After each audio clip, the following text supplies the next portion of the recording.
Okay Ajith, ഇപ്പോൾ കൂടുതൽ കുട്ടികൾ എൻ്റെ അടുത്ത് ചോദിക്കുന്ന ഒരു ചോദ്യമാണ്, സാർ ജർമ്മനിയിൽ ഒരു 1400 ഒക്കെ കിട്ടിക്കഴിഞ്ഞാൽ എങ്ങനെ ജീവിക്കും? അവിടെ കുറേ ടാക്സ് കൊടുക്കണം, 40%, 50% ടാക്സൊക്കെ കൊടുത്താലേ ജീവിക്കാൻ പറ്റുള്ളൂ, പിന്നെ ഞങ്ങൾ എങ്ങനെ ജീവിക്കും എന്നൊരു ചോദ്യം പല കുട്ടികളും പറയുന്നുണ്ട്. അപ്പോൾ ഈ ചോദ്യം എന്നേക്കാൾ കൂടുതൽ ഫേസ് ചെയ്തിട്ടുള്ള അജിത്തായിരിക്കും. തീർച്ചയായിട്ടും. എന്താണ് അതിനുള്ളൊരു? ഞാൻ അതിനൊരു എക്സാക്ട് ബ്രേക്ക് ഡൗൺ തരാം. ഇപ്പോൾ സപ്പോസ് നമുക്കിപ്പം ഒരു കാൻഡിഡേറ്റ്, ഇപ്പം നമ്മളുടെ റീസെന്റ് പോയിട്ട് 1400 എന്നൊക്കെ പറയുന്ന കോമൺ ആയിട്ടുള്ള ഒരു സ്റ്റൈഫൻഡ് ആണല്ലോ. അപ്പം ഞാനത് ആക്ച്വലി ഒരു റിട്ടേൺ ഡോക്യുമെന്റ് ഉണ്ടാക്കി വെച്ചിട്ടുണ്ട്. ഞാൻ ഒരു പ്രോപ്പർ ബ്രേക്ക് ഡൗൺ. ഇപ്പോൾ സപ്പോസ് ഇപ്പോൾ 1400 മന്ത്ലി സ്റ്റൈഫൻഡ് കിട്ടുന്ന ഒരാളാണെന്ന് വിചാരിക്കുക. ഫസ്റ്റ് ഓഫ് ഓൾ ഇൻകം ടാക്സിനെ കുറിച്ചുള്ള ഒരു മിസ്കോൺസെപ്റ്റാണ് എനിക്ക് ആദ്യം പൊളിക്കേണ്ടത്.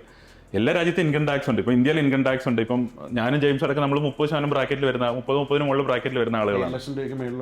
എല്ലാവരും ടാക്സ് അടയ്ക്കണം, അവിടെ ടാക്സ് അടയ്ക്കണം.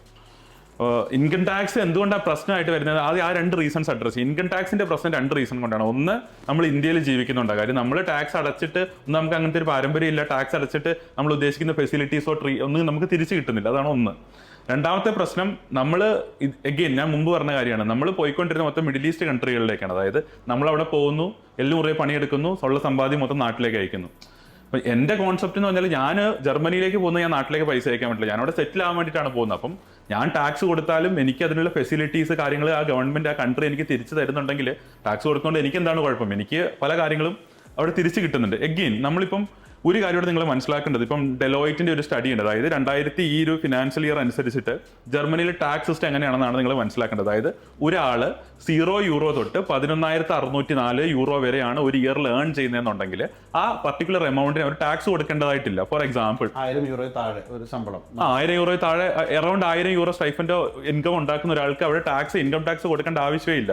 ഇപ്പം €1400 സ്റ്റൈഫൻഡ് കിട്ടുന്ന ഒരാളുടെ കാര്യം ആലോചിച്ച് നോക്കുക. 10 മാസം കൊണ്ട് 14,000 പ്ലസ് ഒരു €17,000 ആയിരിക്കും അവരൊരു കൊല്ലം ഉണ്ടാക്കുന്നത്. അതായത് ഈ €17,000 ഒരു കൊല്ലം ഉണ്ടാക്കുന്നതിൽ 0 തൊട്ട് 12,000 €11,604 വരെ അവർക്ക് ടാക്സ് കൊടുക്കേണ്ട ആവശ്യമില്ല. റിമൈനിങ് ആയിട്ട് വരുന്ന ഒരു എമൗണ്ടിന് മാത്രമാണ് അവർക്ക് ഇൻ ടാക്സ് കൊടുക്കേണ്ടത്. അതും അതായത് ഓരോ സ്ലാബ് അനുസരിച്ചിട്ടാണ്. ഇപ്പം അതിൻ്റെ അകത്ത് ഏകദേശം ഇവർ ഒരു €23,000 വരെ ആണെന്നുണ്ടെങ്കിൽ ഇവർക്ക് ചെറിയ ടാക്സ് പെർസെൻറ്റേജ്, അത് 14 തൊട്ട് ഒരു 15-20% വരെയൊക്കെ ടാക്സ് പെർസെൻറ്റേജ് വരിക. ഏതൊരു കൺട്രി ആണെന്നുണ്ടെങ്കിൽ ഇൻകം കൂടുന്ന അനുസരിച്ചിട്ടാണ് ടാക്സിന്റെ പെർസെൻറ്റേജ് കൂടുന്നതെന്ന് മനസ്സിലാക്കുക.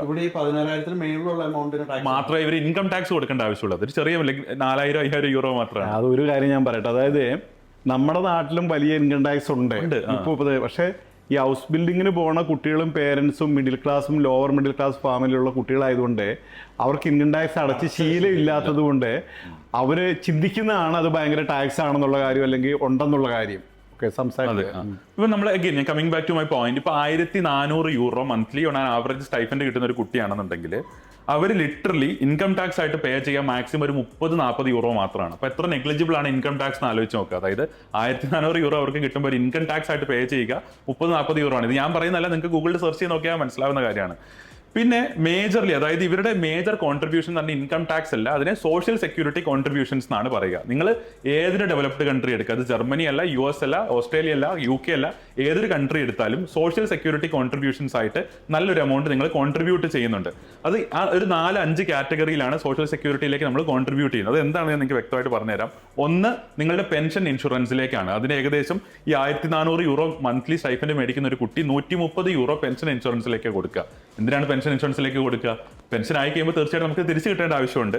2, ഹെൽത്ത് ഇൻഷുറൻസിലേക്കാണ് ഒരു എമൗണ്ട് കൊടുക്കുന്നത്. നമ്മുടെ നാട്ടിൽ ജോലി ചെയ്ത് ഇതൊക്കെ കഴിഞ്ഞിട്ട് ഇൻഷുറൻസ് നമ്മൾ സെപ്പറേറ്റ്ലി എടുക്കണം. ഇവിടെ അതിന്റെ ആവശ്യമില്ല. 3, അൺഎംപ്ലോയ്മെന്റ് ഇൻഷുറൻസ് ആണ്. അതായത് ജർമ്മനിയിലുള്ള നിങ്ങൾ അൺഎംപ്ലോയ്മെന്റ് ഇൻഷുറൻസ് നിങ്ങൾ പേ ചെയ്യുന്നുണ്ട്. നിങ്ങളൊരു 90 ഡേയ്സോ 60 ഡേയ്സോ കണ്ടിന്യൂസ് ആയിട്ട് വർക്ക് ഇല്ലാതിരുന്നാൽ ഗവൺമെന്റ് അല്ലെങ്കിൽ ആ സിസ്റ്റം നിങ്ങൾക്ക് തിരിച്ച് എമൗണ്ട് ഇത്ര ദിവസം ഇങ്ങോട്ട് തന്നോളണം എന്നുള്ളതാണ്. അടുത്തൊരു എമൗണ്ട് എന്ന് പറയുന്നത് നിങ്ങളുടെ ലോങ് ടൈം കെയർ ഇൻഷുറൻസ് ആണ്. മുമ്പ് നമ്മൾ കെയർ ഹോമുകളെ കുറിച്ചൊക്കെ സംസാരിച്ചു. ഇതാരും പൈസ കൊടുത്തിട്ടല്ല കെയർ ഹോമിൽ പോയി നിൽക്കുന്നത്. അതായത് നിങ്ങൾക്ക് ആരോഗ്യമുള്ള കാലത്ത്, സമ്പാദ്യമുള്ള കാലത്ത് നിങ്ങൾ കോൺട്രിബ്യൂട്ട് ചെയ്യണം. അപ്പോൾ നിങ്ങൾക്ക് റിട്ടയർമെന്റിന് ശേഷം നിങ്ങളൊരു എമൗണ്ട് പോലും ഇൻവെസ്റ്റ് ചെയ്യേണ്ടതായിട്ടില്ല. അങ്ങനെ നിങ്ങൾ അറൗണ്ട് ഏകദേശം ഒരു ഇൻകം ടാക്സ് എല്ലാം അടക്കം €1,400 കിട്ടുന്ന ഒരു കുട്ടി ഒരു €300 ആണ് സോഷ്യൽ സെക്യൂരിറ്റി കോൺട്രിബ്യൂഷൻസും നിങ്ങൾ ഇൻകം ടാക്സ് ഒക്കെ ആയിട്ട് കൊടുക്കുക. ഏകദേശം €1,100 തിരിച്ച് കയ്യിലേക്ക് വരും. ഈ €1,100 കൊണ്ട് അവർക്ക് ജീവിക്കാൻ പറ്റും എന്നുള്ളതാണ് ക്വസ്റ്റ്യൻ. അതിൽ റെന്റ് എത്ര കൊടുക്കേണ്ടി വരും? നമ്മൾ റെന്റ് ഇപ്പൊ നമ്മൾ പറഞ്ഞാൽ നമ്മളുടെ എല്ലാ ഒരു പ്രീമിയം ലൊക്കേഷൻസ് ഒക്കെ ആയാൽ ഒരു 300 റേഞ്ചിലാണ് റെന്റ് വരിക. 350 റേഞ്ചിലാണ് കൂട്ടാം. അപ്പൊ നമുക്ക് ഏകദേശം എത്ര ആയിട്ടുണ്ട്? ഇപ്പം നമുക്കൊരു 750 യൂറോ ബാക്കിയുണ്ട്. 750 യൂറോ. അതായത് 1100 നമ്മൾ 350 യൂറോ റെന്റ് കൊടുത്ത് നമ്മുടെ 750 യൂറോ ബാക്കിയുണ്ട്. പിന്നെ ഇവർക്ക് റെന്റ് കൊടുത്താൽ പിന്നെ എന്തൊക്കെ എക്സ്പെൻസ് അവിടെ വരാൻ? ഫുഡ് എക്സ്പെൻസ്, ട്രാവൽ എക്സ്പെൻസ് ആണ് പിന്നെ വരുന്നത്. ട്രാവലിന് നിങ്ങൾക്ക് എത്ര പേർക്ക് അറിയാമെന്ന് എനിക്കറിയില്ല, ഡ്യൂഷ്ലാൻഡ് ടിക്കറ്റ് അഥവാ ഡി ടിക്കറ്റ് എന്ന് പറഞ്ഞിട്ട് സിസ്റ്റം ഉണ്ട് അവിടെ. അതായത് നിങ്ങൾക്ക് ഹൈ സ്പീഡ് എക്സ്പ്രസ് ട്രെയിൻ അല്ലാത്ത എല്ലാ ട്രെയിനുകളും ബസ്സുകളും ട്രാമുകളിലൊക്കെ കയറാനായിട്ട് ഒരു സിംഗിൾ ടിക്കറ്റ് മതി. അതിന് ആക്ച്വലി ഒരു മന്തിലേക്ക് 49 യൂറോ മാത്രമേ ഉള്ളൂ. അതിപ്പോൾ റിവൈസ് ചെയ്തിട്ട് 59 യൂറോ ആക്കുന്നുണ്ട്. അതായത് 60 യൂറോ കൂട്ടിക്കോളൂ നിങ്ങൾ. ഈ 750 യൂറോ കിട്ടുന്നതിൽ നിന്ന് നിങ്ങൾക്ക് ഒരു 50-60 യൂറോ പോയാലും പിന്നെ 700 യൂറോ എടുത്ത് നിങ്ങളുടെ ബാലൻസ് ഉണ്ട്. ഫുഡിന് എത്ര ചെലവ് വേണ്ടി വരും? ഫുഡിന് ഒരു 200-250 യൂറോസ് നോർമലായിട്ട് ജീവിക്കുകയാണെങ്കിൽ ഒരു 200-250 യൂറോസ് ധാരാളം മതി. കാരണം ഇനിയല്ല പോഷായിട്ട് ജീവിക്കുകയാണെങ്കിൽ ഈ പറഞ്ഞ പോലെ 400-500 യൂറോയിൽ വേണം ജീവിക്കാം. പക്ഷെ നമ്മുടെ നാട്ടിലൊക്കെ പോലെ സാധാരണ നോർമൽ രീതിയിലൊക്കെ ജീവിക്കുകയാണെങ്കിൽ ഒരു 200-250 യൂറോസിൽ അത്. അപ്പോൾ നമുക്ക് 500 യൂറോ ഇവിടെ ബാക്കി വന്നിട്ടുണ്ട്. ഈ 500 യൂറോനെ ഒരു 90 കൊണ്ട് മൾട്ടിപ്ലൈ ചെയ്യുമ്പോൾ 45,000 തൊട്ട് 50,000 രൂപ വരെ നിങ്ങളുടെ എക്സ്പെൻസ് ഒക്കെ കഴിഞ്ഞിട്ട് നിങ്ങൾക്ക് മന്ത്ലി ബാലൻസ് ആണ് അവിടെ. ഈ 45,000-50,000 രൂപ എന്ത് ചെയ്യണം എന്നുള്ളതാണ് അവരുടെ ചോയ്സ്. നാട്ടിലേക്ക് അയക്കണോ, അവിടെ തന്നെ ചെലവാക്കണോ? ഇപ്പോൾ ഞാൻ റീസെന്റ് നമ്മുടെ ഇവിടുന്ന് പോയിട്ട് നന്ദന എന്ന് പറഞ്ഞൊരു കുട്ടിയായിട്ട് സംസാരിക്കുമ്പോൾ ആ കുട്ടി എനിക്ക് തോന്നുന്നു പിന്നെ ഈ ഫുഡിനൊന്നും ഇത്ര 200 സ്പെൻഡ് ചെയ്യുന്നില്ല. ആ കുട്ടി 100, 150, 75, 50 യൂറോ ഒക്കെയാണ് അവർക്ക് സെൽഫായിട്ട് കുക്ക് ചെയ്യുകയാണെങ്കിൽ അത്രയും പൈസ ചെലവാകത്തില്ല, പകുതിയെ ചെലവാകുള്ളൂ. ബസ്സിൽ നിന്നൊക്കെ പോകുമ്പോഴാണ് കുറച്ച് കൂടുക. പിന്നെ ഹോട്ടൽസ്, റെസ്റ്റോറൻറ്റ്സ് ഒക്കെ പോയി കഴിയുമ്പോൾ വീണ്ടും എക്സ്പെൻസ് കൂടും. വീക്ക്ലി വൺസ് ഒക്കെ പോവുക. അപ്പോൾ ഞാൻ മനസ്സിലാക്കിയത് ആ കുട്ടി ആക്ച്വലി ഒരു 36,000 രൂപ നാട്ടിലേക്ക് എല്ലാ മാസം അയക്കുന്നുണ്ട്. അതായത് സെപ്റ്റംബറിൽ അവിടെ എത്തിയിട്ടുള്ളതെന്ന് വിചാരിക്കണം. കൺസിസ്റ്റന്റ് ആയിട്ട് അയക്കുന്നുണ്ട്. ഇത് കഴിഞ്ഞിട്ട് 27,000 രൂപ കുട്ടിയുടെ കയ്യിൽ സേവിങ്സും ഉണ്ട് മന്ത്ലി. ലൈക്ക് ഇതൊരു കൺസിസ്റ്റന്റ് ആയിട്ട് ഒരു സ്ട്രക്ചർ ആയിട്ട് ആ കുട്ടി ചെയ്തു പോവാണ്. അത് നമ്മൾ ഇതുമായിട്ട് ബന്ധപ്പെട്ടിട്ട് നമ്മുടെ പോയ കുട്ടികൾ എന്തൊക്കെ കാര്യങ്ങളാണ് ചെയ്യുന്നതെന്ന് നമ്മൾ സംസാരിക്കും, കുറച്ചുകൂടി ക്ലാരിറ്റി ഉണ്ടാവുമെന്ന് എനിക്ക് തോന്നുന്നു. ഇപ്പം നമ്മുടെ അടുത്ത് തോന്നുന്ന ഫിയോണ എന്ന് പറയുന്നത്, ഫിയോണയുടെ കസിൻ ഉണ്ടല്ലോ, എന്താ മറ്റേ കുട്ടിയുടെ പേര്? അൻസു. അവർ രണ്ടാളും ഫസ്റ്റ് ചെന്ന് ഇറങ്ങിയ ഫസ്റ്റ് മന്ത് തൊട്ട് തന്നെ 40,000 രൂപ വീട്ടിലേക്ക് അയക്കുന്നുണ്ട്. അപ്പം അന്ന് ഫിയോണയുടെ ഫാദർ വന്നപ്പോൾ ഇവിടെ നമ്മുടെ അടുത്ത് വന്ന് കരയൊക്കെ ചെയ്തു. Emotional moment. അതായത് 19 വയസ്സുള്ള മോള് 40,000 രൂപ മാസം അയക്കുന്നു എന്ന് പറയുമ്പോൾ അത് വാങ്ങുന്നതിലുള്ള ഒരു വിഷമം പ്രകടിപ്പിക്കുന്നുണ്ട്, അഭിമാനമുണ്ട്. അതേ സമയത്ത് കാരണം എന്താ വെച്ചാൽ അത്ര ചെറിയ പ്രായത്തിൽ അവളുടെ ഏണിങ് ആയി മാറി എന്നുള്ളതിലൊരു, കാരണം ആ കുട്ടിയുടെ സംസാരമൊക്കെ തന്നെ ഭയങ്കര പക്വത. നമ്മളിവിടെ സ്റ്റുഡൻസ് സംസാരിക്കുന്ന മാതിരി അല്ലല്ലോ ഇപ്പൊ സംസാരിക്കുന്നത്. ഭയങ്കര പക്വതയുള്ള സെൽഫായിട്ടുള്ള ഒരാൾ സ്വന്തമായിട്ട് ഏൺ ചെയ്യാൻ തുടങ്ങുമ്പോൾ അവരുടെ ഇതെല്ലാം ഭയങ്കര വ്യത്യാസം വരും, കോൺഫിഡൻസ് ലെവലൊക്കെ. അപ്പോൾ ഫിയോണയുടെ അവരുടെ കാര്യം അങ്ങനെ. ഇപ്പം അത് കഴിഞ്ഞിട്ട് നിഷ എന്ന് പറയുന്ന കുട്ടി പോയിട്ട് എനിക്ക് തോന്നുന്നു അവിടെ ഡ്രൈവിംഗ് പഠിച്ചിട്ട് സ്വന്തമായിട്ട് കാറ് വാങ്ങാനുള്ള പരിപാടിയാണ്. 6 മാസം തികച്ചായിട്ടില്ല, 6 മാസമായിട്ടില്ല, അതിന് മുമ്പേ തന്നെ. പിന്നെ അതേപോലെ നന്ദന വീട്ടിലേക്ക് അയക്കുന്ന കാര്യം നമ്മൾ പറയുന്നത്. അതിനേക്കാളും എനിക്ക് ഇംപ്രസ്ഡ് ആയിട്ട് തോന്നിയിട്ടുള്ളത് നമ്മുടെ അതിന് പോയ സൂസൻ ഷാരോൺ എന്ന് പറയുന്ന 2 കുട്ടികളുണ്ടായിരുന്നു. അപ്പം സൂസന്റെ ഫാദർ നമ്മുടെ അടുത്ത് വന്നിരുന്നു. അവർ കർണാടകയിലാണ്, മലയാളികളാണ്, അവിടെയാണ് താമസിക്കുന്നത്. അപ്പം അദ്ദേഹം പറയുന്നത് വെച്ചാൽ ഈ പയ്യൻ പോകുന്നതിന് മുമ്പ് അവർക്ക് കൃഷിയായിരുന്നു, അവിടെ ഇഞ്ചി കൃഷിയൊക്കെ ചെയ്തിട്ട് ഒരുപാട് മഞ്ഞളിപ്പ് വന്നിട്ട് നഷ്ടം വന്നു. ഒരുപാട് ബാങ്കിൽ ലോണൊക്കെ ആയിട്ട് ഭയങ്കര കടമായിരുന്നു.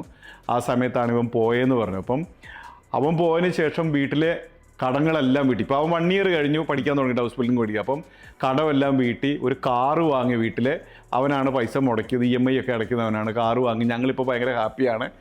ഭയങ്കര മാനസികമായിട്ട് ഭയങ്കര സമ്മർദ്ദത്തിലായിരുന്നു. അവിടെ കടമൊക്കെ ആയിട്ട് ഒരുപാട് പ്രശ്നമായിട്ട് നടക്കുകയായിരുന്നു. ഇപ്പം അതെല്ലാം വീടി കാറ് വാങ്ങി സന്തോഷമായിട്ട്. അപ്പോഴും ഈ പയ്യൻ പഠിക്കുകയാണെന്ന് ആലോചിക്കണം. 1 ഇയർ ആയിട്ടുള്ള ഒരു സ്റ്റുഡൻ്റ് ആണ്. അപ്പോൾ ഇപ്പോൾ ആൾക്കാർക്ക് കോമൺലി ഒരു സംശയമാണ് ഈ 40,000 കൊണ്ട് എത്തിത്തറഞ്ഞു വന്നു. നമ്മളൊരു കാര്യം വിട്ടു ഇതിനകത്ത് പറയാനായിട്ട്, 20 മണിക്കൂർ ആഴ്ചയിൽ പാർട്ട് ടൈം. അതായത് അതിനെപ്പറ്റിയും പറയണം. അതായത് ഇത് നമ്മൾ സ്റ്റൈപ്പൻഡിന്റെ കാര്യം മാത്രമാണ് പറഞ്ഞത്. ആഴ്ചയിൽ 20 hours അവർക്ക് അഡീഷണൽ ആയിട്ട് പാർട്ട് ടൈം ആയിട്ട് ജോലി ചെയ്യാനുള്ള ഓപ്പർച്യൂണിറ്റി ഉണ്ട്. ഇതുകൂടാതെ മറ്റു പല ബെനിഫിറ്റുകൾ അവർക്ക് കിട്ടുന്നുണ്ട്. അതായത് അവർക്ക് വെക്കേഷൻ ഒരു ലംസം എമൗണ്ട് കൊടുക്കുന്നുണ്ട് എംപ്ലോയറെ. ഇപ്പം ഫിയോണ പറഞ്ഞാലേ ക്രിസ്മസിന്റെ സമയമായപ്പോൾ ഏകദേശം എത്ര 35,000-40,000 രൂപ. അത് സാറ് ഞാൻ ഹൗസ് ബിൽഡിംഗിന്റെ ഒഫീഷ്യൽ വെബ്സൈറ്റിൽ നോക്കി ഇപ്പം അപ് ടു അവരുടെ 1 month സ്റ്റൈഫൻഡ് വരെ കൊടുക്കുന്ന എംപ്ലോയേഴ്സ് ഉണ്ട്. 1 month സ്റ്റൈഫൻഡ് വരെ ബോണസ് ആയിട്ട് കൊടുക്കുന്നുണ്ട്. അപ്പം അത് പ്രത്യേകിച്ച് ഹോട്ടൽ, ഇപ്പോൾ നമ്മൾ ഹോട്ടൽ മാനേജ്മെന്റ് പ്രോഗ്രാം ഒക്കെ പഠിക്കുന്ന കുട്ടികളാണ്. അവർക്കൊക്കെ ഇങ്ങനെ പൈസ കിട്ടും. പല മേഖലയിലും ഒരുപാട് പൈസ കിട്ടും. നമ്മുടെ കറൻസി ആയിട്ട് അത് മൾട്ടിപ്ലൈ ചെയ്യുമ്പോൾ ഭയങ്കര വലിയ സംഖ്യയായിട്ടാണ് ആളുകൾക്ക് കിട്ടുന്നത്. അപ്പോൾ ഇതിന് പോകുന്ന ആളുകൾക്ക് ഒരു കാരണവശാലും ഖേദിക്കേണ്ട ആവശ്യമില്ല. കൃത്യമായിട്ട് എല്ലാ മാസം കിട്ടും. ഇതെല്ലാ കാര്യങ്ങളും ഉണ്ട്. ഇത് പറഞ്ഞപ്പോഴാണ് ഇപ്പോൾ ഈ ഫിയോണയുടെ ഒക്കെ കൂടെ പഠിച്ച, അല്ലെങ്കിൽ നിഷയുടെ കൂടെ പഠിച്ചവർ ഇപ്പോഴും ലക്ഷങ്ങൾ അങ്ങോട്ട് കൊടുത്ത് നഴ്സിംഗ് പഠിക്കുമ്പോഴാണ് ഈ കുട്ടികൾ അവിടെ പോയി. അതെ, ഒരു നാട്ടിൽ കംപ്ലീറ്റ് ചെയ്തിട്ടില്ല പ്രോഗ്രാം ഇനിയും. സാർ ഇതില്ലേ നമ്മൾ ഇപ്പോൾ ഈ പാർട്ട് ടൈമിനെ കുറിച്ച് നമ്മൾ സംസാരിച്ചു. അപ്പോൾ 20 മണിക്കൂർ. അപ്പോൾ ഇവര് വേറൊരു പ്രശ്നമുണ്ട്. ഇപ്പോൾ നമ്മൾ സ്റ്റഡി അബ്രോഡ് ഒരു പ്രോഗ്രാമിന് ഇപ്പോൾ പോകുന്ന സമയത്ത് നമ്മൾ കഷ്ടപ്പെട്ട് കണ്ടുപിടിക്കണം. ഇപ്പം ഞാൻ കേട്ടിട്ടുണ്ട് ഇത് കമ്പാരിറ്റീവ്ലി ഈസി ആണല്ലോ ഇവർക്ക് പാർട്ട് ടൈം. അവരുടെ എംപ്ലോയറുടെ അടുത്ത് തന്നെ ജോലി ഉണ്ടാവും, അത് പോയി ഒന്ന് എടുത്താൽ മതി. അപ്പോൾ ലിറ്ററലി ജെയിംസ് എന്താ സജസ്റ്റ് ചെയ്യുന്നത്? ഈ പ്രോഗ്രാം ഒരു പാർട്ട് ടൈം ചെയ്യണോ ഒരാൾ? ശരിക്കും പറഞ്ഞാൽ പൈസ ഇപ്പം എല്ലാവരും ജർമ്മനിലേക്ക് പോകണവർ ചുമ്മാ അവിടെ പോയി കുറച്ചുകൂടെ നല്ല രീതിയിൽ ജീവിക്കാൻ ആഗ്രഹിക്കും. ആ കൂടെ നാട്ടിലേക്ക് കുറച്ച് പൈസയൊക്കെ അയക്കാൻ ആഗ്രഹിക്കുന്ന ഒരു കുട്ടീനെ സംബന്ധിച്ചിടത്തോളം ഒരു ഞാൻ പറഞ്ഞ എല്ലാ ആഴ്ച 20 മണിക്കൂർ ചെയ്തില്ലേലും അവരൊരു മാസത്തിലൊരു 50 മണിക്കൂറൊക്കെ ചെയ്യുവാണെങ്കിൽ എങ്ങനെ പോയാലും ഒരു 500-600 അതായത് ഒരു മണിക്കൂറിന് നമുക്ക് 14-15 യൂറോ ഒക്കെ നമുക്ക് കിട്ടും. അതിന് ജെയിംസ് ഇങ്ങനെ ചെയ്താൽ മതി. അതായത് കുട്ടികൾ പഠിക്കുന്ന ദിവസം ചെയ്യണം നിർബന്ധമില്ല. അവർക്ക് വീക്കെൻഡ് ഉണ്ട്, ഓഫ് ഉണ്ട്, അതേമാതിരി വെക്കേഷൻസ്, അതായത് അവരൊരു സെമസ്റ്റർ തീർന്നു കഴിയുമ്പം അവർക്ക് ബ്രേക്ക് കിട്ടും. അപ്പോൾ കുറേ ദിവസം ലീവ് ഉണ്ടാവും, അല്ലെങ്കിൽ ഹോളിഡേയ്സ് വരുന്ന സമയം ഉണ്ടാവും. ആ സമയത്തൊക്കെ ചെയ്താലും ഈ 20 hours വീക്കിലി കവർ ചെയ്ത് അവർക്ക് കൊണ്ടുപോകാൻ വേണ്ടി പറ്റുമെന്ന് എനിക്ക് തോന്നുന്നത്. എങ്ങനെ പോയാലും ശരിക്കും പറഞ്ഞ് 20 hours വർക്ക് ചെയ്ത് അവർക്ക് 1000 യൂറോ വരെ വീണ്ടും കിട്ടും. EduFlair, education driven by passion.